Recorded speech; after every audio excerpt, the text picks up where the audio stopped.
Honours চতুর্থ বর্ষের মানিক বন্দ্যোপাধ্যায়ের একটি ছোট গল্প, কুষ্ঠরোগীর বউ। কোনো নৈসর্গিক কারণ থাকে কিনা ভগবান জানেন, মাঝে মাঝে মানুষের কথা আশ্চর্য রকম ফলিয়া যায়। সমবেত ইচ্ছাশক্তির মর্যাদা দিবার জন্যও ভগবান বিনিদ্র রজনী যাপন করেন না। মানুষের মর্মাহত অভিশাপের অর্থ জ্বালাময় অক্ষমতা ঘোষণা করার অতিরিক্ত আর কিছুই নয়। তবু মাঝে মাঝে প্রতিফলন ফলিয়া যায়, বিষাক্ত এবং ভীষণ। এই কথা কে না জানে যে পরে টাকা ঘরে আনার নাম অর্থ উপার্জন, এবং এই কাজটা বড় স্কেলে করিতে পারার নাম বড়লোক হওয়া। পকেট হইতে চুপি চুপি হারাইয়া গিয়া যেটি পথের ধারে আবর্জনার তলে আত্মগোপন করিয়া থাকে, সেটি ছাড়া নারীর মতো মালিকহীন টাকাও পৃথিবীতে নাই। কম এবং বেশি অর্থ উপার্জনের উপায় নাই একেবারে নির্ধারিত হইয়া আছে। কপালের ঘাম আর মস্তিষ্কের শয়তানি। কারো ক্ষতি না করিয়া জগতের নিরীহ ও সাধারণ হইয়া বাঁচিতে চাও, কপালের 500 ফোঁটা ঘামের বিনিময়ে একটি মুদ্রা অর্জন করো। সকলে পিঠিয়ে চাপড়াইয়া আশীর্বাদ করিবে। কিন্তু বড়লোক যদি হইতে চাও, মানুষকে ঠকাও, সকলের সর্বনাশ করো। তোমার জন্মগ্রহণের আগে পৃথিবীর সমস্ত টাকা মানুষ নিজেদের মধ্যে ভাগ করিয়া দখল করিয়া আছে। ছলে বলে কৌশলে যেভাবে পারো তাহাদের সিন্ধুক খালি করিয়া নিজের নামে ব্যাংকে জমাও। পায়ে ধরে কাঁদিতে কাঁদিতে অভিশাপ দিবে। ধনী হওয়ার এছাড়া দ্বিতীয় পন্থা নাই। সুতরাং বলিতে হয়, যতীনের বাবা অনন্যোপায় হইয়াই অনেকগুলি মানুষের সর্বনাশ করিয়া কিছু টাকা করিয়াছিল। সকলের উপকার করিয়া টাকা করিবার উপায় থাকিলে এমন কাজ সে কখনো করিত না। তাই জীবনের আনাচে কানাচে তাহার যে অভিশাপ ও ঈর্ষার বোঝা জমা হইয়াছিল, সেজন্য তাহাকে সম্পূর্ণরূপে দায়ী করা চলে না। তবু সংসারে চিরকাল পুণ্যের জয় এবং পাপের পরাজয় হইয়া থাকে, এই কথা প্রমাণ করিবার জন্যই যেন বাপের জমা করা টাকাগুলি হাতে পাইয়া ভালো করিয়া ভোগ করিতে পারার আগেই মাত্র 28 বছর বয়সে যতীনের হাতে কুষ্ঠরোগের আবির্ভাব ঘটিল। লোকে যা বলিয়াছিল অবিকল তাহাই, একেবারে কুষ্ঠ ব্যাধি। মহাশ্বেতা একদিন স্বামীকে জিজ্ঞাসা করিল, তোমার আঙ্গুলে কি হয়েছে? কি জানি, একটা ফুসকুড়ির মতো উঠেছিল। মহাশ্বেতা আঙুলটা নাড়িয়ে চাড়িয়ে দেখিয়া বলিল, ফুসকুড়ি নয়, চারিদিকটা লাল হয়েছে। আঙুলটা কেমন অসার অসার লাগছে শ্বেতা। একটু টিনচার আয়োডিন লাগিয়ে দেব? নয়তো বলো একটা চুমু খেয়ে দিচ্ছি, এক চুমুতেই সেরে যাবে। আঙুলটা চুম্বুল করিয়া মহাশ্বেতা হাসিল। পুরুষ মানুষের আঙুল তো নয়, উর্বশী মেনকার কাছ থেকে যেন ধার করেছ। বাবা, মানুষের আঙুলের রং পর্যন্ত এমন টুকটুকে হয়, রক্ত যেন ফেটে পড়ছে। আঙুলটি যে হাতে লাগানো ছিল স্বামীর, সেই হাতটি মহাশ্বেতা নিজের গলায় জড়াইয়া দিল। জীবনের যে কথা সে বহুবার বলিয়াছে, আজ আর একবার সেই কথাই বলিল। এ তোমার ভারী অন্যায়, তা জানো? তুমি সুন্দর বলেই তো আমার ধাঁধা লাগে।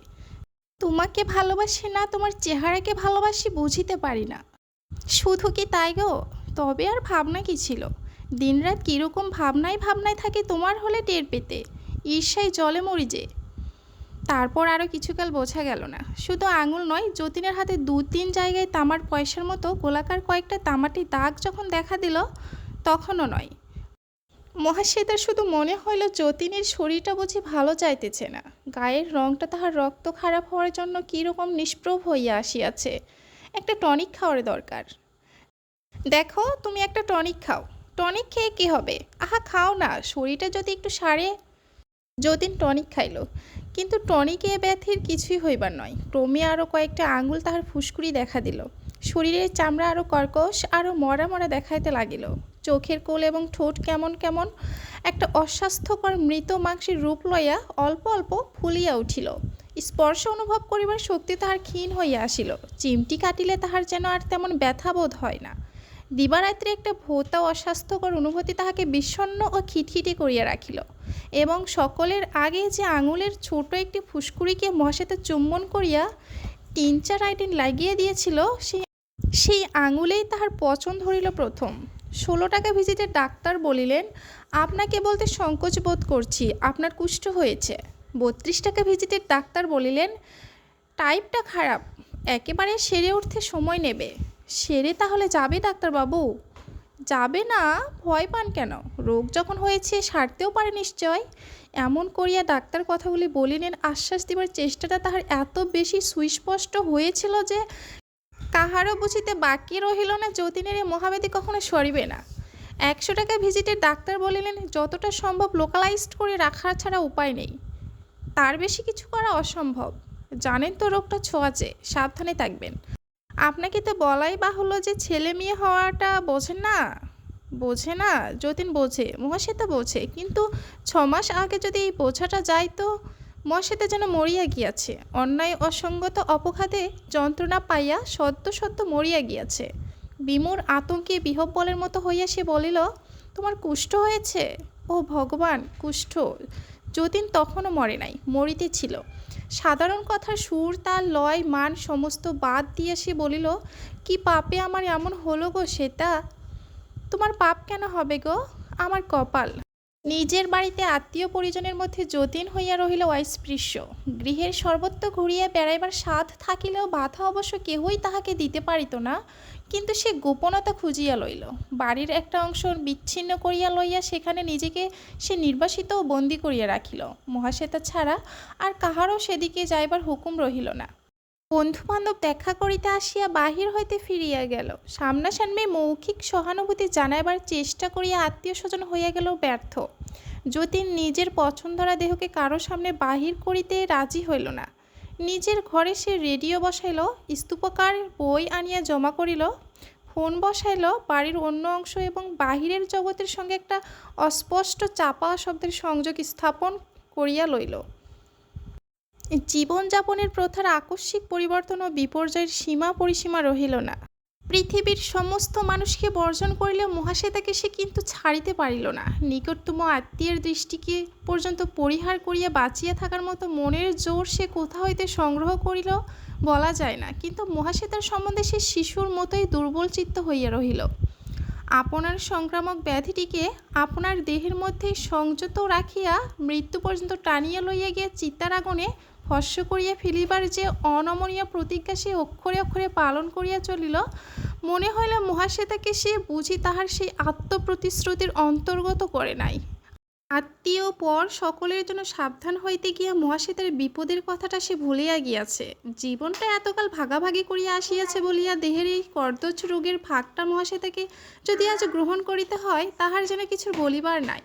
স্ত্রীকে সে সর্বদা কাছে ডাকে, সব সময় কাছে রাখিতেই চেষ্টা করে। কাছে বসিয়া মহাশ্বেতা তার সঙ্গে কথা বলুক, তাকে বই পড়িয়া শোনাক, রেডিওগুলোতে ভালো একটা গান বাজিতেছে, পাশাপাশি বসিয়ে গানটা না শুনিলে একা ভালো লাগে না। ফোনে সে কার সঙ্গে কথা বলিবে, নম্বরটা খুঁজিয়া বাহির করিয়া কানেকশন লইয়া রিসিভারটা মহাশ্বেতা তাহার হাতে তুলিয়া দিক। আর তা না হয় তো সে শুধু কাছে বসিয়া থাক, যতীন তাহাকে দেখিবে। মহাশ্বেতা এসব করে। খানিকটা কল বনিয়া যাওয়া মানুষের মতো যতীনের নবজাগ্রত সমস্ত খেয়ালের কাছে সে আত্মসমর্পণ করিয়াছে। যতীন যা বলে নির্বিকার চিত্তে সে তাহাই পালন করিয়া যায়। যতীনের ইচ্ছাকে কখনো সংশোধিত অথবা পরিবর্তিত করিবার চেষ্টা করে না। তাহার নিরবিচ্ছিন্ন স্বামীর কথা শুনিয়া চলিবার রকম দেখিলে বুঝিতে পারা যায় না তাহার নিজের কোনো স্নানাহারের প্রয়োজন আছে, সুস্থ মানুষের সঙ্গলাভের প্রয়োজন আছে, কিছুক্ষণ আপন মনে একা থাকিবার প্রয়োজন আছে। যতীন খেয়াল করিয়া ছুটি দিলে সে ভাত খায়, যতীন মনে করাইয়া দিলে বিকেলে তাহার একটু বাগানে বেড়ানো হয়। তা না হলে নিজের কথা একেবারে ভুলিয়া গিয়া যতীনের পরিবর্তনশীল ইচ্ছাকে সে অক্লান্ত তৎপরতার সহিত তৃপ্ত করিয়া চলে। অথচ যাচিয়া সে কিছুই করে না। যতীনের দরকারি সুখ সুবিধাগুলির জন্য ধরা বাঁধা যে নিয়ম, সব নিয়মের সৃষ্টি হইয়াছে, সেইগুলি যথারীতি পালিত হয় কিনা এ বিষয়ে সে নজর রাখে, কিন্তু যতীনের স্বাচ্ছন্দ্য বাড়াইবার জন্য, যতীনকে তাহার নিজের খেয়ালে সৃষ্টি করিয়া লওয়া আনন্দের অতিরিক্ত সব কিছু দিবার জন্য।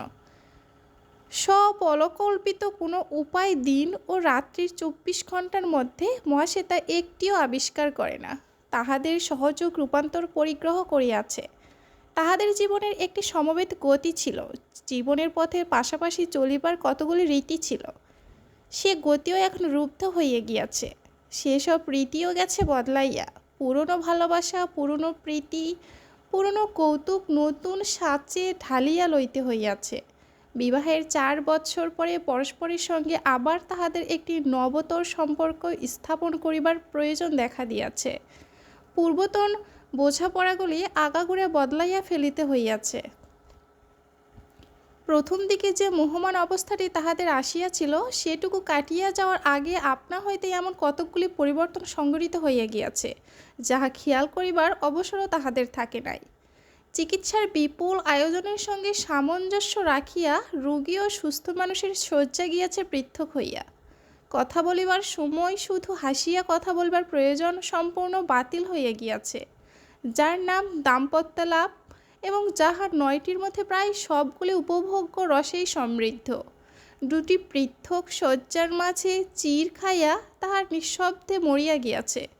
দিবারাত্রির মধ্যে একটি চুম্বনও আজ তার পৃথিবীর কোথাও অবশিষ্ট নাই। চোখে চোখে যে ভাষায় তাহারা কথা বলিত সে ভাষা তাহারা ভুলিয়া গিয়াছে। সবটুকু নয়, এখন চোরের দৃষ্টিতে একটি বিহ্বল শঙ্কিত প্রশ্ন তাহারা ফুটাইয়া তুলিতে পারে। চোখে চোখে চাহিয়া এখন তাহারা শুধু দেখিতে পায় একটা অবিশ্বাস্য অপ্রকাশিত বেদনা এই চিকিৎসায় পরিণত হইয়া আছে। এ কি হলো? মহাশ্বেতা দিনরাত বোধ হয় এই কথাটাই ভাবে। তাহার ঠোঁট দুটি পরস্পরকে দৃঢ় আলিঙ্গন করিয়া অহরহ কঠিন হইয়া থাকে। ছোট ছোট নিঃশ্বাস ফেলিতে এক এক সময় সে শুধু বেশি বাতাসের প্রয়োজনে জোরে নিঃশ্বাস গ্রহণ করে। দীর্ঘশ্বাসের মতো শোনায়, অদৃষ্ট কি অভিশাপ দিবার মতো শোনায়। জ্যোতিক অনুযোগ করিয়া বলে, দিনরাত তুমি অমন করো কেন? মহাশ্বেতা ঠোঁট নাড়িয়া উচ্চারণ করে, কেমন করি? কিছু করি না তো। যতীন হঠাৎ কাঁদো কাঁদো হইয়া বলে, এমনিতেই আমি মরে আছি, তারপর তুমিও যদি আমার মনে কষ্ট দাও। যতীন ভুলিয়া গিয়ে সে মহাশ্বেতার হাত চাপিয়া ধরে। প্রথম দিকে তাহার ঘায়ে ব্যান্ডেজ বাঁধা হইত, আজকাল আলো ও বাতাস লাগাইবার জন্য খুলিয়া রাখা হয়। ডাক্তার দিনে 5-6 বার ধুইয়া যতক্ষণ সম্ভব রোদে ঘাগুলি মেলিয়া রাখিবার ব্যবস্থা দিয়াছেন। ব্যান্ডেজ শুধু রাত্রির জন্য। মহাশ্বেতা তাহার 3টি চামড়া তোলা ফাটিয়া যাওয়া আঙুলের দিকে চাহিয়া থাকে। আঙ্গুলগুলি তাহার হাতে লাগিয়া আছে বলিয়া বারাকের জন্য সে শিহরিয়া ওঠে না। মনে হয় যতীন অনুরোধ করিলে তাহার হাতে কনুইয়ের অল্প নিচে টাকার মতো চওড়া যে ক্ষতটি ছোট ছোট রক্ত গোটায় উর্বর হইয়া আছে, মহাশ্বেতা সেখানে চুম্বন করিতে পারে। যতীন হাত সরাইয়া লয়, রাগ করিলে বলে, তুমি আমায় ঘেন্না করছো শ্বেতা? মহাশ্বেতা এ কথা অনুমোদন করিবার সুরে রাগিয়া বলে, কখন আবার ঘেন্না করলাম? তবেও অমন করে তাকাও কেন? কেমন করে তাকাই? এরকম অবস্থায় এ ধরনের পাল্টা প্রশ্ন মানুষের সহ্য হয়? যতীন উঠিয়া বারান্দায় গিয়ে বেলা 12টার কড়া রোদে পাতিয়া রাখা ইজি চেয়ারটিতে কাত হইয়া এলাইয়া পড়ে। বৈশাখী সূর্যের এ অম্লান কিরণ ভালো মানুষের হয়তো 5 মিনিটের বেশি সহ্য হয় না, কিন্তু যতীনের অনুভব শক্তি ভোতা হইয়া গিয়াছে। ঘন্টার পর ঘন্টা সেই রোদে নিজেকে মেলিয়া রাখিয়া পড়িয়া থাকে। রোদ সরিয়া গেলে ইজি চেয়ারটাও সে সরাইয়া লয়ে যায়। ডাক্তারের কাছে সে সূর্যালোকের মতো অদৃশ্য আলোর গুণের কথা শুনিয়াছে। সে আলোককে যতীন প্রাণপণে কাজে লাগায়, অপচয় করিতে পারে না। খানিক পরে ডাকিয়া বলে, এদিকে শোনো শ্বেতা। মহাশ্বেতা আসিলে বলে, এইখানে বসো। মহাশ্বেতা যতীনের কাছে ছায়ায় বসে। নিকটবর্তী রোদের ঝাঁজে তাহার ঘর্মাক্ত দেহে শুকাইয়া উঠিয়া জ্বালা করিতে থাকে, কিন্তু সে উঠিয়া যায় না। জ্যোতির্ময়ী প্রতিব্রতার মতো স্বামীর কাছে বসিয়া ঝিমায়। যতীন বলে, আমার তেষ্টা পেয়েছে। মহাশ্বেতা তাহাকে জল আনিয়া দেয়। যতীন বলে, আমার আরেকটা বালিশ চাই। মহাশ্বেতা তাহাকে আরেকটা বালিশ আনিয়া দেয়। যতীন বলে, এনে দিলেই হলো বুঝি? মাথার নিচে দিয়ে দাও। মহাশ্বেতা বালিশটা তাহার মাথার নিচে দিয়া দেয়। যতীন রুক্ষ দৃষ্টিতে চাহিয়া বলে, কি ভাবছ শুনি? মহাশ্বেতা বলে, কি ভাবব? বৈশাখী দুপুটি গুমটে জমিয়া ওঠে। রাত্রে ঘুম ভাঙিয়া মহাশ্বেতা দেখিতে পায় যতীন তার বিছানায় উঠিয়া আসিয়াছে। মহাশ্বেতা দেখিয়া চোখ বোঝে। সারা রাত্রি সে আর চোখ খোলে না। এ জগতে সবই যখন ভঙ্কুর, মনুষ্যত্বের ভঙ্কুরতায় বিস্মিত হওয়ার কিছু নাই। মানুষের সঙ্গে মানুষের স্বভাবও ভাঙি করে। আজ যে রাজা ছিল, কাল সে ভিখারি হইল। যদি বা এটুকু বোঝা যায় যে লোকটা চিরকাল ভিখারি ছিল না, তার বেশি আর কিছুই বোঝা যায় না। সংকীর্ণ কারাগারে নিজের বিষাক্ত চিন্তার সঙ্গে দিবারাত্রি আবদ্ধ থাকিয়া যতীন দিনের পর দিন অমানুষ হইয়া উঠিতে লাগিল। বিভৎস রোগটা তাহার না কমিয়া বাড়িয়াই চলিল। তার সুশ্রী রমণীয় চেহারা কুৎসিত হইয়া গেল। বাহিরের এই কর্দজতা তাহার ভিতরের ছাপ মারিয়া দিল। তার সঙ্গে কয়েক ঘণ্টা একত্র থাকা মহামান্না মহাশ্বেতার পক্ষে অসম্ভব হইয়া উঠিল। মেজাজটা যতীনের একেবারে বিগড়াইয়া গিয়াছে। মাথায় রক্ত চলাচলের মধ্যে তাহার কি গোল বাঁধিয়াছে বলা যায় না। চোখ দুটি মেজাজের সঙ্গে মানাইয়া দিবারাত্রি আরক্ত হইয়া আছে। গলার আওয়াজ তাহার চাপা ও কর্কশ হইয়া উঠিয়াছে। মাথার চুলগুলি অর্ধেকের বেশি উঠিয়া গিয়া পাতলা হইয়া আসিয়াছে। নাকের রংটা তাহার তামাটে হইতে আরম্ভ করিয়াছে। মুখের ও দেহের মাংস দেখিলে মনে হয় কত কালের বাসি হইয়া ভিতর হইতে পচন ধরিয়া গজিয়া উঠিয়াছে। কোণঠাসা হিংস্র জন্তুর মতো উগ্র ভীতিকর ব্যবহারে মহাশ্বেতাকে সে সর্বদার জন্য সনস্ত্র করিয়া রাখিতে শুরু করিয়াছে। মানুষের স্তরে আর যে তাহার স্থান নাই, যতীন তাহা বুঝিতে পারে। মানুষের শ্রদ্ধা, সম্মান ও ভালোবাসা পাওয়ার আশা এ যৌবনের মতো তাহার ঘুচিয়া গিয়াছে। সে কাছে আসিতে দেয় না বলিয়া কেহ তাহার খোঁজ খবর নেয় না। এই আত্মপ্রবঞ্চনাকে আশ্রয় করিয়া থাকিতে সে রাজি নয়। মহাশ্বেতার নির্বাক ও নির্বিকার আত্মসমর্পণকে সে অসাধারণ ঘৃণার অস্বাভাবিক প্রকাশ বলিয়া চিনিতে পারিয়াছে। মানুষকে দিবার যতীনের আর কিছুই নাই। সে তাই মানুষের উপর রাগিয়াছে। সে তাই স্বার্থপর হইতে শিখিয়াছে। ব্যথা পাইয়াছে বলিয়া কাহাকেও ব্যথা দিতে সে কুণ্ঠিত নয়। নাগাল সে পায় শুধু মহাশ্বেতার। মহাশ্বেতাকেই তাহার ব্যাধি ও ব্যাধিগ্রস্ত মনের ভার বহন করিতে হয়। সে শ্রান্ত হইয়া পড়িয়াছে। তার অবসন্ন শিথিল ভাবটা অনেক কমিয়া গিয়াছে। মনে হয় আত্মরক্ষার ঘুমন্ত প্রবৃত্তিগুলি আর তাহার ঘুমাইয়া নাই। এবার সে একটু বাঁচিবার চেষ্টা করিবে। চিরকাল সহমরণে যাইবে না। যতীনকে সে বলে কোথাও যাবে। যতীন বলে না। সমুদ্রের জল লাগালে হয়তো কমতো। যতীন কুটিল সন্দিগ্ধ দৃষ্টিতে তাকাইয়া বলে, কমতো? তোমার মাথা হতো। ডাক্তার ও কথা বলেনি। মহাশ্বেতা রাগ করিয়া বলে, ডাক্তারের কথা শুনে তো সবই হচ্ছে। খানিক পর সে আবার বলে, ঠাকুর দেবতার কাছে একবার হত্যে দিয়ে দেখলে হতো, হয়তো প্রত্যাদেশ টেশ কিছু পেতে। যতীন আরক্ত চোখে মহাশ্বেতার সুস্থ সবল দেহটির দিকে চাহিয়া থাকে। নিজের খেয়ে ঠাকুর দেবতায় অত ভক্তি কেন? প্রত্যাদেশ? তোমার মতো পাপিষ্ঠার স্বামীকে ঠাকুর প্রত্যাদেশ দেন না। ব্যাপারটা মাসখানেক পুরানো। যতীন ঘটনাটির সংক্ষিপ্ত ইতিহাস শুনিয়াছে, কিন্তু দৈব দুর্ঘটনায় সে বিশ্বাস করে নাই। মহাশ্বেতাকে সন্দেহ করিয়াছে। সন্দেহটা মনে মনে নাড়াচাড়া করিতে করিতে নিজের তাহাতে প্রত্যয় জন্মাইছে এবং উগ্র উত্তেজনায় একটা পুরা দিন পাগল হইয়া থাকিয়াছে। মহাশ্বেতা কিছু প্রকাশ করে না। জেরার জবাবে এমন সব কথা বলে যে যতীন বিশ্বাস করিতে পারে না। জোড়াতালে দিবার চেষ্টাটা তাহার ধরা পড়িয়া যায়। তাছাড়া মহাশ্বেতা এমন এমন ভাব দেখায় যেন এটা সম্পূর্ণভাবে তাহারই ব্যক্তিগত জীবনের ঘটনা। এমনও যদি হয় যে এ ব্যাপারে তাহার হাত ছিল, দৈবের চেয়ে সেই বেশি দায়ী বলিবার অধিকার যতীনের নাই। সে তাহার জীবনের সঙ্গে সম্পর্কহীন অপ্রাসঙ্গিক আলোচনা তুলিয়াই অনর্থক উদ্বিগ্ন হইতেছে। মহাশ্বেতার কপালে দুঃখ ছিল। সব দিক দিয়ে বঞ্চিত হওয়ার বিধিলিপি ছিল। সে দুঃখ পাইয়াছে, বঞ্চিত হইয়াছে। যতীনের কি? সে কেন ব্যস্ত হয়? তার স্বামী বলিয়া যতীন দেবতার প্রত্যাদেশও পাইবে না, এই কথাটা মহাশ্বেতার সহ্য হয় না। সে বলে, ছেলে ছেলে করে তো মরছ, গুণে জেনেছ ছেলে? যতীনের চোখে প্রত্যাদেশকারীর দৃষ্টি ফুটিয়া ওঠে। ছেলে নয়? ওরা যে বলল ছেলে। আমার চেয়ে ওরা বেশি জানে। যতীন তখন আর কিছু বলে না, চুপচাপ ভাবিতে থাকে। পরদিন দুপুরে যতীনের রোদটুকু হরণ করিয়া আকাশ ভরিয়া মেঘ জমিলে মহাশ্বেতাকে খুব কাছে আহ্বান করে। বাহিরে ব্যাকুল বর্ষণ শুরু হইলে হঠাৎ সে বহুদিনের ভুলিয়া যাওয়া অভিমানের সুরে বলে, মেয়ের বুঝি দাম নেই? মহাশ্বেতা অবাক হয়ে বলে, তুমি এখনও সে কথা ভাবছ? যতীন বলে, কি করেছিলে? গলা টিপে তুমি তাকে মারতে পারোনি শ্বেতা? না, তাও পেরেছিলে। মহাশ্বেতা বলে, আবল তাবল কথার কত জবাব দেব? যা বোঝো না তা নিয়ে কেবল বক বক করবে।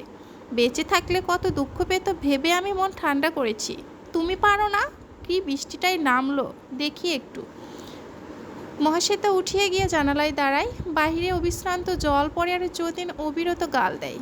মহাশ্বেতা চোখ দিয়ে বর্ষা দেখে আর কান দিয়া স্বামীর কথা শোনে।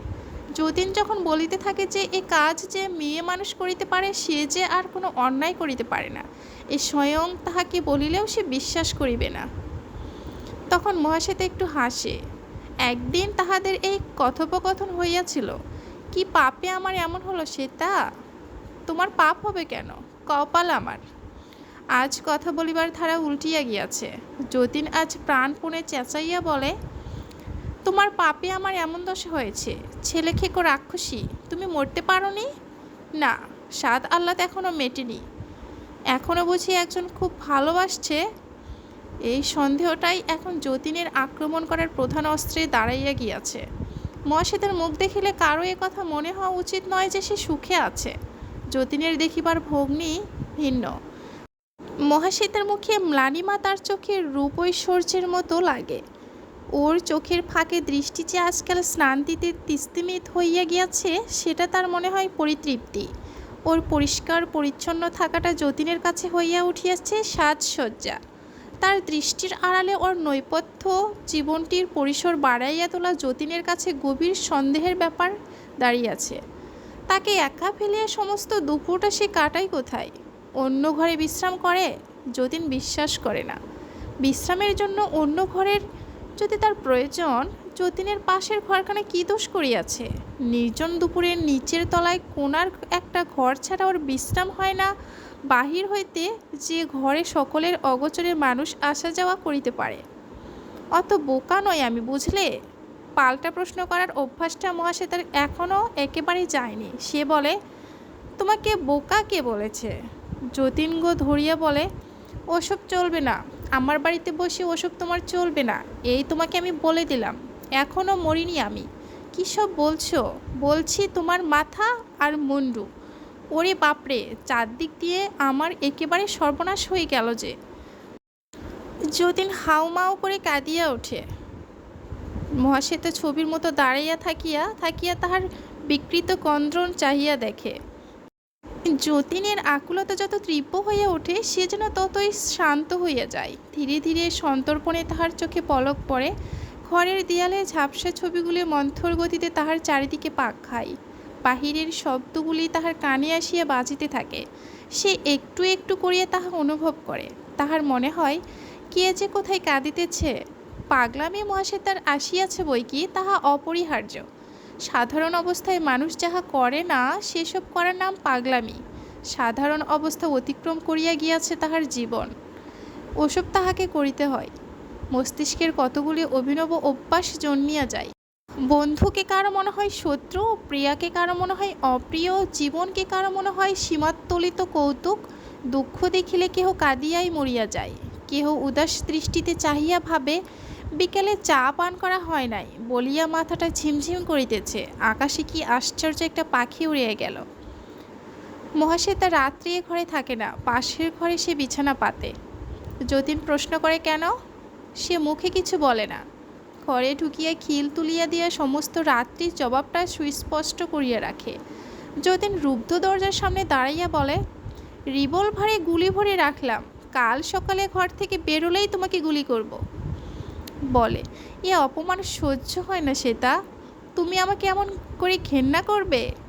এ ঘরে নিঃসঙ্গ পরিত্যক্ত যতীন জাগিয়া থাকে। ও ঘরে মহাশ্বেতা শূন্য বিছানায় নিস্পন্দ অনুসন্ধানে জীবনের অবলম্বন খোঁজে। কত কথা সে ভাবিবার চেষ্টা করে, কিন্তু ভাবিতে পারে না। কত কথা বুঝিবার চেষ্টা করিয়া বুঝিতে পারে না, সব গোলমাল হইয়া যায়। কুমারী জীবনের স্মৃতি একটা অচিন্তনীয় অনুভূতির মতো মস্তিষ্কের বাহিরে বাহিরে ঘুরাইয়া বেড়ায়। বিবাহের পরে যে 4টা বছর যতীন সুস্থ ছিল, স্বরূপ ছিল, সে সময়ের কথা ভাবিতে আরম্ভ করা মাত্র মহাশ্বেতার চিন্তাশক্তি আসর হইয়া যায়।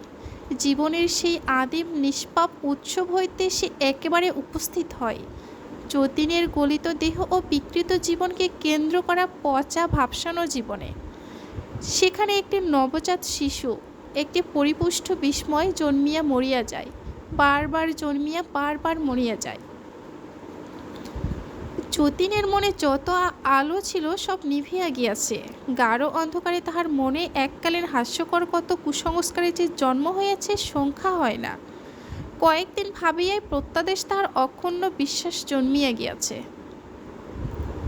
দেবতা একদিন যার কাছে ছিল অলস কল্পনা, ধর্ম ছিল বার্ধক্যের ক্ষতিপূরণ, জ্ঞান ছিল অনমনীয় যুক্তি, আজ সে আশা করিতে আরম্ভ করিয়াছে দেবতার যদি দয়া হয়, হয়তো আবার সুস্থ হইয়া ওঠার পথ দেবতাই তাহাকে বলিয়া দিবেন। কিন্তু কোন দেবতা?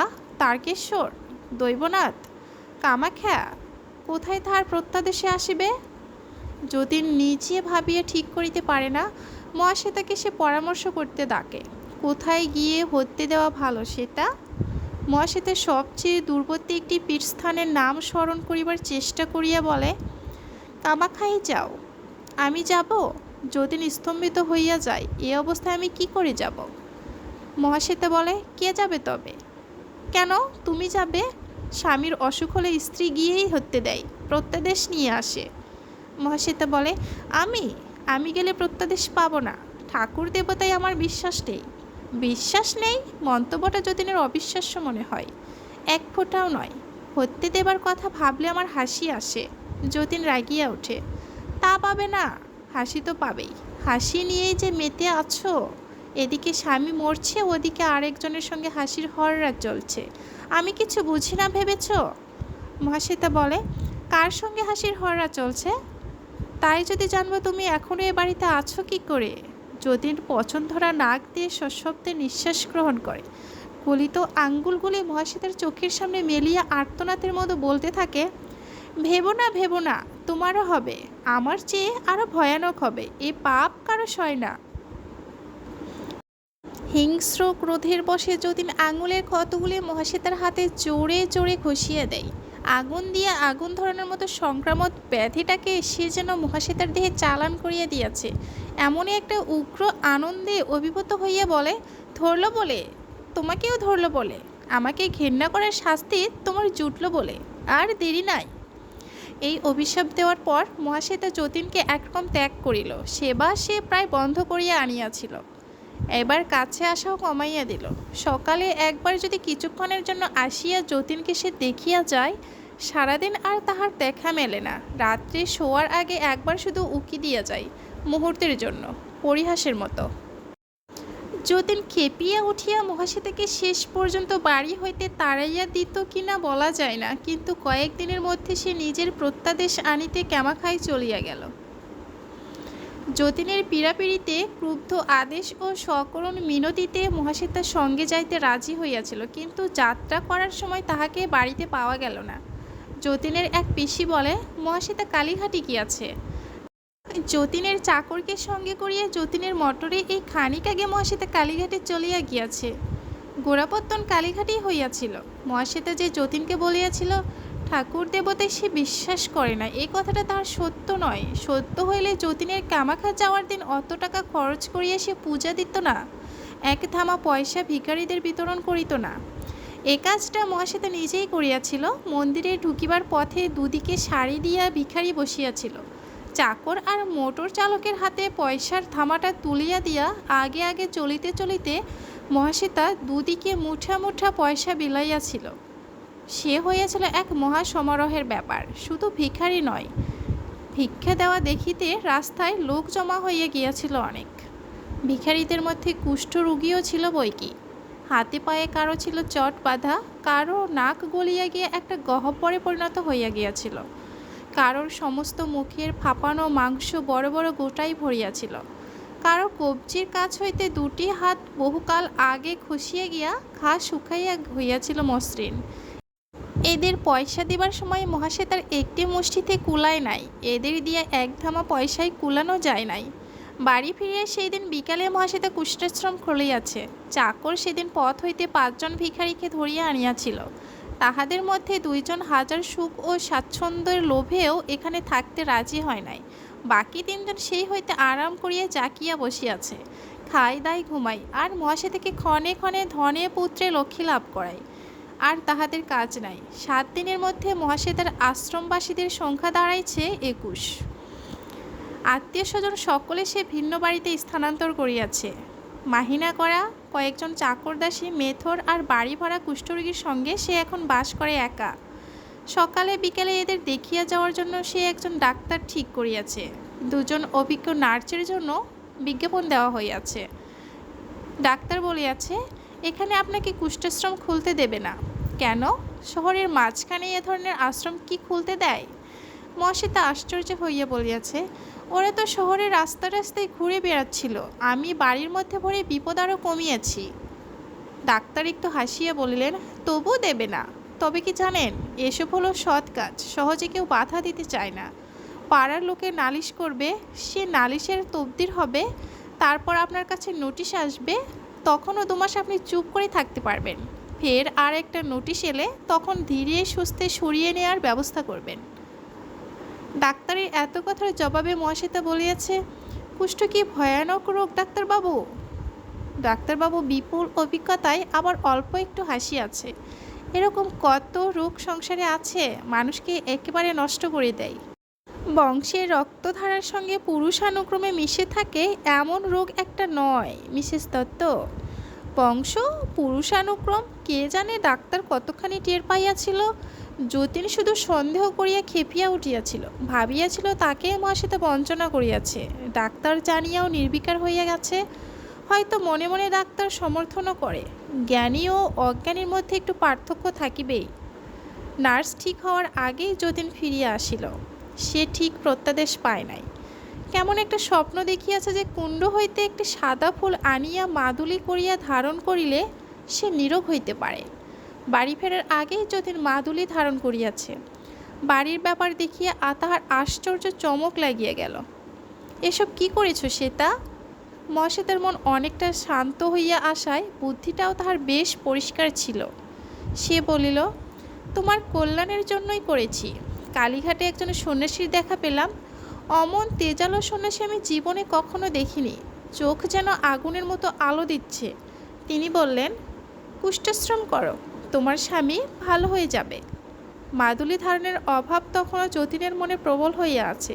সে অভিভূত হইয়া বলিল, সত্যি? তোমার কাছে মিছে বলছি? তুমি যে সন্ন্যাসীকে দেখোনি, দেখলে তোমার শরীরে কাঁটা দিয়ে উঠত। আমাকে কথাগুলি বলে কোন দিক দিয়ে যে চলে গেলেন কিছুই বুঝতে পারলাম না। যতীন আফসোস করিয়া বলিল, একটা ওষুধ টষুধ যদি চেয়ে নিতে শ্বেতা। বাড়ির যে অংশ যতীনের ছিল সে আবার সেখানেই আশ্রয় গ্রহণ করিল। মাদুলি আর সন্ন্যাসীর ভরসায় মেজাজটা সে অনেকখানি নরম করিয়াই রাখিল। কিন্তু মহাশ্বেতা কাছে ফেরে না। কামাখ্যা যাওয়ার আগে যেমন ছিল তেমনই দূরে দূরে থাকে। কুষ্ঠাশ্রম লইয়া সে মাতিয়া উঠিয়াছে। 21টি অধিবাসীর সংখ্যা 25-এ পৌঁছিলে তার যেন আনন্দের সীমা থাকে না। দিবারাত্রি সে পথে কুড়ানো এই বিকৃত গলিত মানুষগুলির সেবা করে। মায়ের মতো তাহার মমতা, মায়ের মতো তাহার সেবা, এই 25টি অসুস্থ পচা পাঁজর দিয়া যেন তাহার বুক তরি হইয়াছে। তার হৃদয়ের সবটুকু উষ্ণতা ওরা পায়। যতীন একদিন কাঁদো কাঁদো হইয়া বলিল, তুমি খালি ওদেরই সেবা করো শ্বেতা, আমার দিকে তাকিয়েও দেখো না। মহাশ্বেতা ঘাড় হেঁট করিয়া দাঁড়াইয়া রহিল, কিন্তু বলিতে পারিল না। সুস্থ স্বামীকে একদিন সে ভালোবাসিত, ঘৃণা করিত পথের কুষ্ঠরোগীদের। স্বামীকে আজ সে তাই ঘৃণা করে, পথের কুষ্ঠ রোগাক্রান্তগুলোকে ভালোবাসে। এতে জটিল মনোবিজ্ঞান নাই, সহজ বুদ্ধির অনায়াসবদ্ধ কথা। মহাশ্বেতা দেবী তো নয়, সে কুষ্ঠরোগীর বউ। এতক্ষণ সাথে থাকার জন্য ধন্যবাদ সকলকে।